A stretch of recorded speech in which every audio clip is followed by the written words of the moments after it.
Thank you, Mr. President. I congratulate Sierra Leone on assuming the presidency of the Security Council, and thank you for convening this open debate on small arms. We also thank the briefers for their briefings. The illicit trade, trafficking, and diversion of small arms and light weapons remains a major threat to international peace and security. As a complex and multidimensional problem, it has cross-cutting impact on development, on security, humanitarian, and socio-economic aspects. India attaches high importance to preventing, combating, and eradicating the illicit trade in small arms and light weapons. An integrated approach to small arms and light weapons management requires addressing both the security and development dimensions.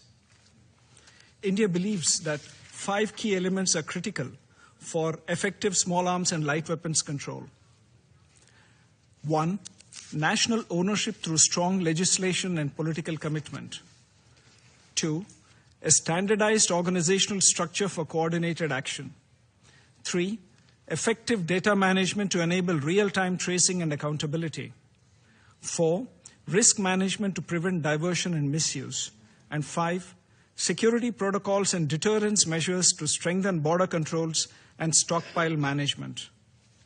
Mr. President, India welcomes the report of the Secretary General contained in document S/2025/670 on the ways and means by which the Security Council could contribute to this issue. The report notes that the diversion and illicit trafficking of small arms and light weapons continue to sustain terrorist groups and armed organizations in several conflict-affected regions. It highlights that porous borders, weak stockpile security, and cross-border trafficking networks enable the steady flow of such weapons, while improvised and craft-produced weapons further complicate tracing and accountability. The illicit trafficking of small arms and related ammunition continues to be a major factor sustaining armed groups and terrorist organizations. The consistent access of such entities to weapons highlights the need for coordinated action to prevent their acquisition. The Security Council must continue to uphold a zero-tolerance approach to terrorism in all its forms and manifestations, and to those who facilitate, sponsor, finance, or enable the use and movement of such weapons. Arms embargoes authorized by this Council are an important tool to restrict the flow of weapons into conflict zones and must be implemented consistently, objectively, and without selectivity.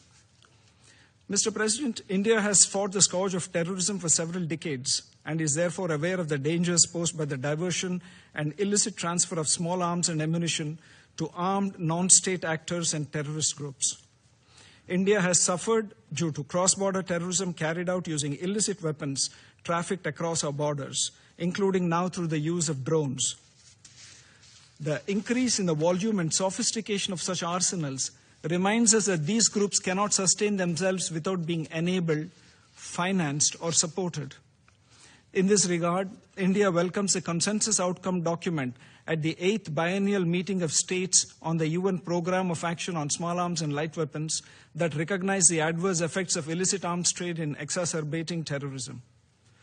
International cooperation is indispensable in preventing diversion, disrupting trafficking networks, improving customs and border coordination, and enabling timely intelligence and information exchange.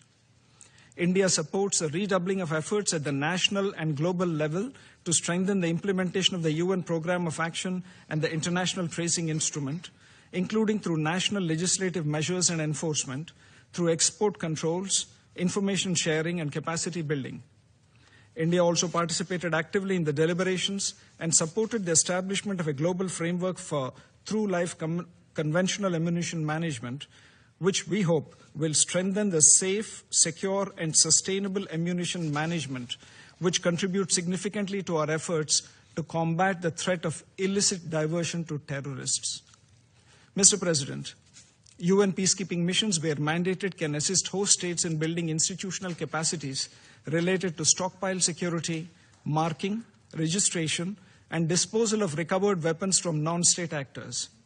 However, peacekeeping missions should not be assigned embargo enforcement roles, as such tasks alter their core mandate and may place peacekeepers in direct operational risk. India regularly submits national reports under the Programme of Action and international tracing instruments. We have established strong legislative, regulatory, and administrative mechanisms to prevent and combat illicit arms trafficking.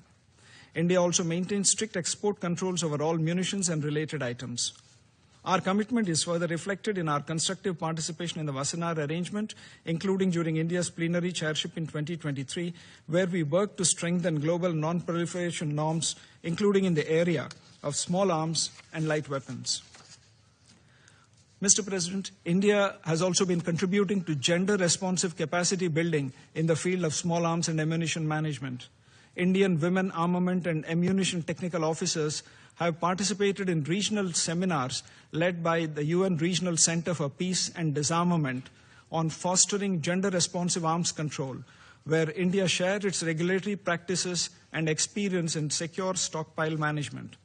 In addition, Indian women officers have served as trainers in UN-led programs on conventional ammunition management, supporting the implementation of the global framework for through-life conventional ammunition management and encouraging the meaningful participation of women technical experts in this field.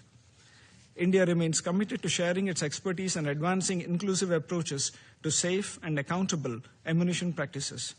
In conclusion, let me reiterate India's firm commitment in preventing the misuse of small arms and light weapons by terrorist groups and thereby continue to contribute in the global fight against terrorism. I thank you, Mr. President.